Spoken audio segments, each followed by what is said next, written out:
You are listening to the Fringe Radio Network. FringeRadioNetwork.com. A long time ago, in a land far, far away, somewhere south of Detroit if I'm not mistaken, lived a girl with her evil stepmother and two wicked stepsisters, and of course, her fairy godmother. Okay, Slippers, start the music.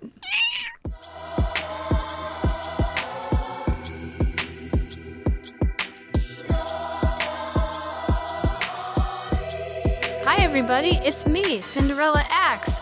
I'm just cleaning the chimneys with my cat Slippers. Yes, you are my cat. Say hi, Slippers. Yeah, she's a good cat. So anyway. Spoken by somebody, you know? I mean, if you're listening to a basketball game on the radio, well, that's fine. Slippers, what are you doing? You can listen to Jack later. We got a show to do. We're doing a show. Start the music again. Okay. Anyway. So anyway. No, we're not going to talk about the app today. Well, we always talk about the app.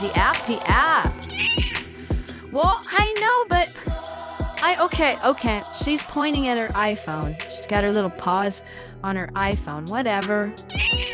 Okay, she's so excited about the new iOS version of the Fringe Radio Network app. And yeah, I mean, and it's a really good app.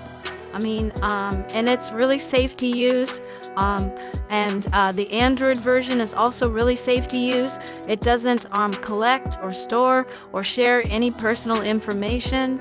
And so you don't have to log in to it to use it. You don't even have to log into the chat. I mean, you just pick whatever screen name you want. I don't know, if my wicked stepsister was gonna do it, she would just type in Gizelda and hit the button and she would be in the chat, and I sure hope she doesn't.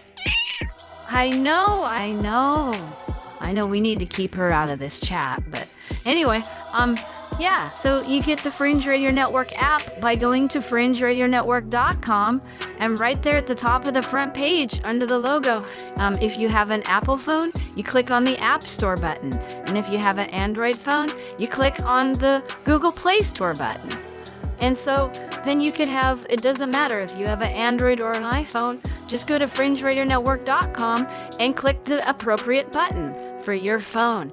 And I was gonna say that, okay, so, for the iPhone, we built that version for the iPad and the iPhone. So if you happen to have an iPad, then you can actually run that app on your iPad. You can download it to your iPad. And I know a lot of people actually like to do that. So we made sure to design it through the iPad as well as the iPhone. And they don't work with iWatches because that's a whole different type of app. But anyway, yes. So the new iOS version for iPad and iPhones, and then also the Android version is also ported for over 4,000 different devices. So lots of the Galaxy Pads and then Android phones and even the Chromebook. It's written for Chromebook too. So I mean, there's a lot of ways to listen to the app, to run the app on a lot of different devices. So anyway, so yeah, you just go to FringeRadioNetwork.com and just click the button that applies to your device. And I'll guarantee you this app is safe. And how do I know it? Because I wrote it. Hello. So anyway, I was talking to my fairy godmother, and we were talking about things like really big questions about things like philosophy and existential ideas about existence, to be or not to be. And she said, "Dear, have you heard of the ship of Theseus?" And I'm like, "No, I knew about Theseus. He was like some mythical Greek king or whatever, but I mean, I never heard of the ship of Theseus. Well, what's that about?" And she said, okay, well, let me explain it to you, dear, but you have to listen very close because it's science, dear. I'm like, whatever. So anyway, Theseus, he was a mythical Greek king. And the ship of Theseus was his ship. And so the ship of Theseus is a concept that came about. And it's also known as the Theseus Paradox. Whatever, that's really strange. But anyway, it's a thought experiment and a paradox about whether an object is the same object after having all of its original components replaced over time. Typically one after the other, total rebuild, total replacement. And so it's a question of does the ship exist or does it not exist? Or is it still the same ship? So anyway, but in Greek mythology, Theseus, like I said, he was the mythical king of Athens.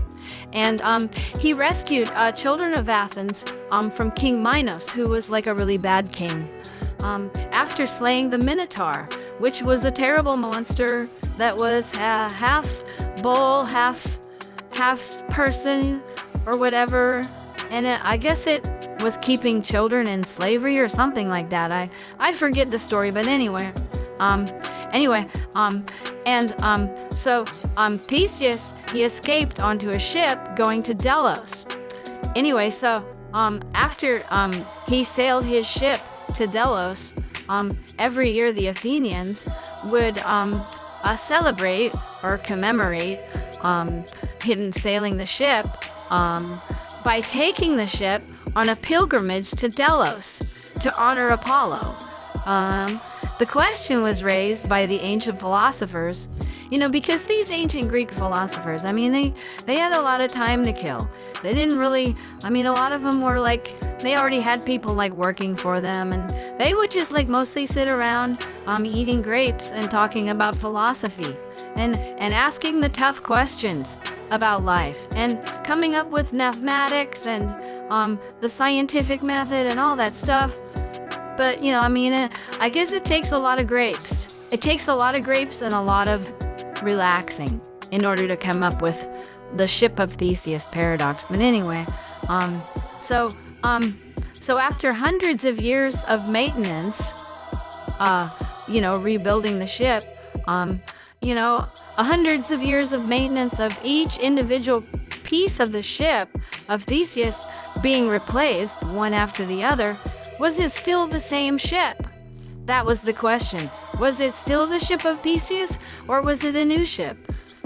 Did it exist, or did it not exist? To be, or not to be? So anyway, I was thinking about that, and I was talking to Timmy about it, and this is what Timmy said. So Timmy said, I would probably still say it's a different ship, because he thought it was a different ship. If you replaced all the pieces of the ship over hundreds of years, and he said, I would probably still say it's a different ship, but I can easily be talked into the other way since it's over a period of time. It sounds more like a renovation, so it still could be the same ship. See, that's the difficult one to answer. I just contradicted myself in the same paragraph. And I said, that's why they call it a paradox, Timmy. Hello? Anyway, so I was talking to my fairy godmother some more, and I was talking about the nature of existence, to be or not to be. And I was wondering if it had something to do with an object or a person or whatever. If it was moved from one place in space to another, could you say that it no longer exists? If you move an object from one place in space-time to another place in space-time, could you say that this object no longer exists because it doesn't occupy the same space-time anymore? And she said, oh, you're venturing into the metaphysical territory, dear. This idea resonates with philosophical concepts, such as the identity of indiscernibles. What? Is that objects' properties and relations change? Is it still the same object? Also, there's also the idea of continuity and change. So, and it goes like this. How do we define an object's existence across time and space? Which is what I was asking.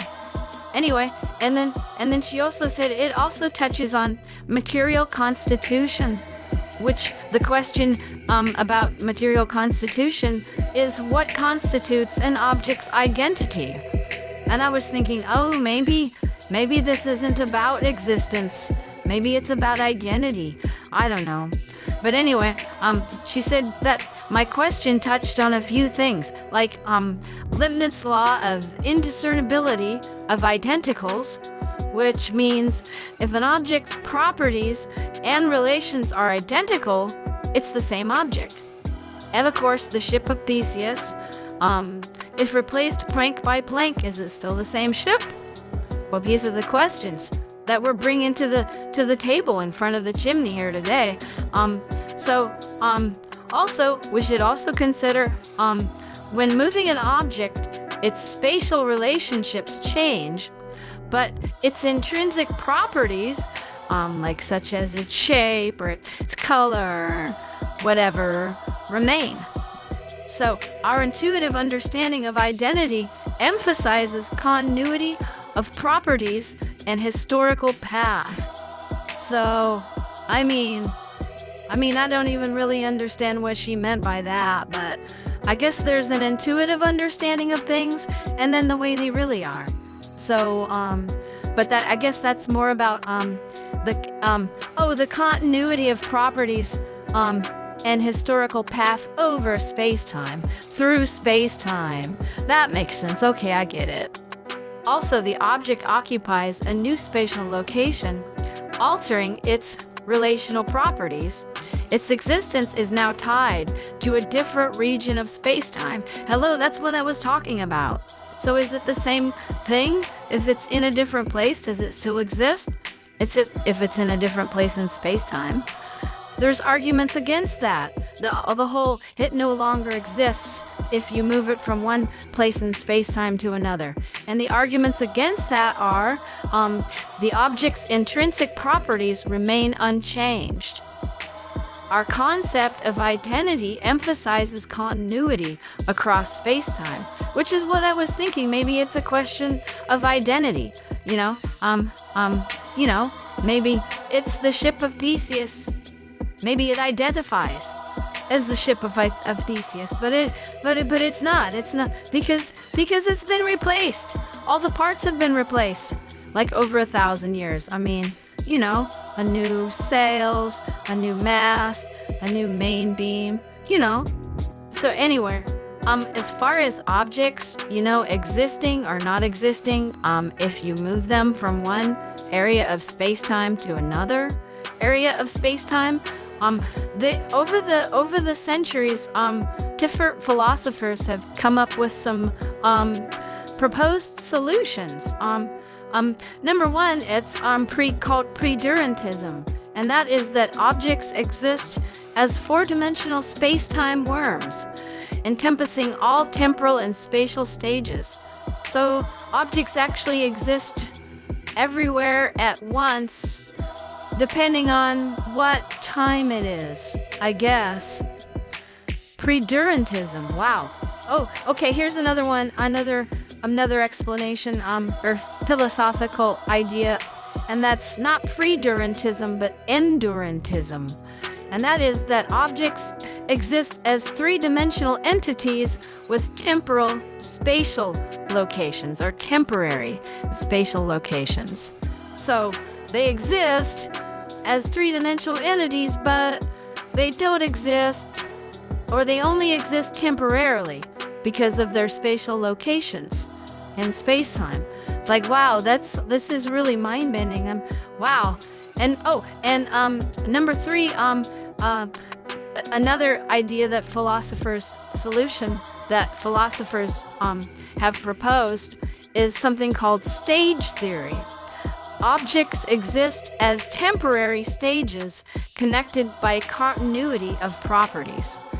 So, I mean, that's like really kind of what I was thinking, only I don't know if I can really.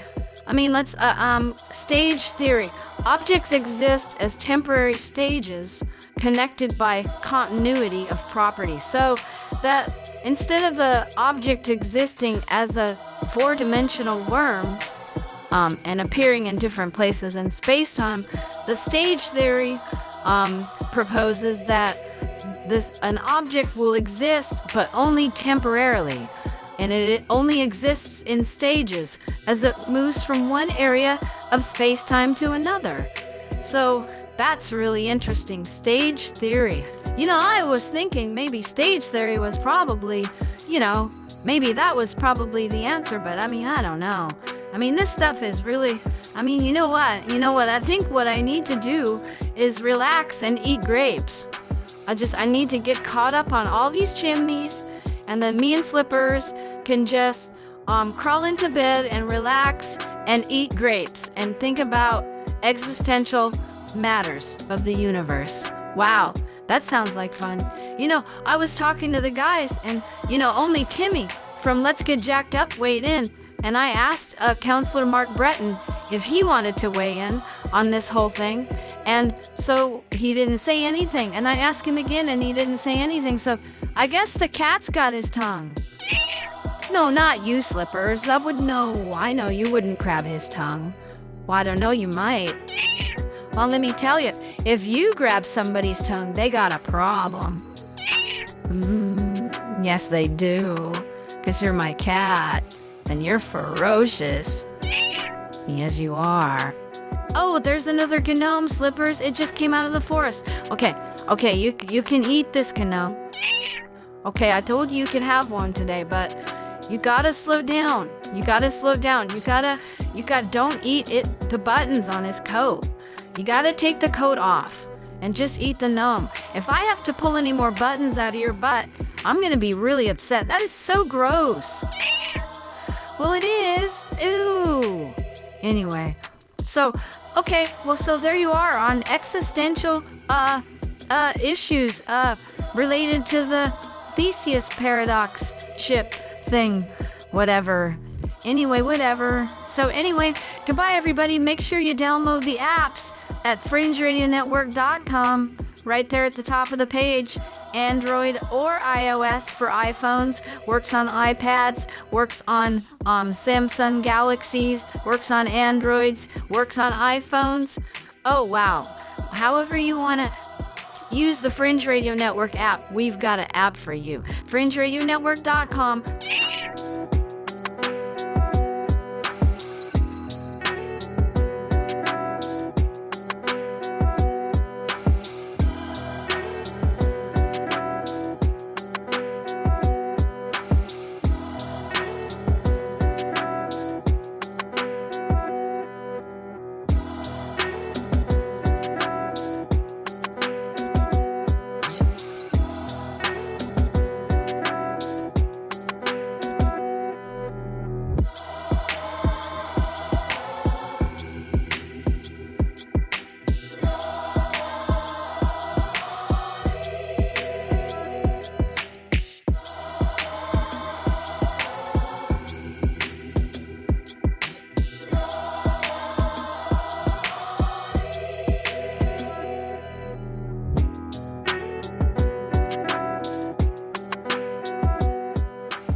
You are listening to the Fringe Radio Network.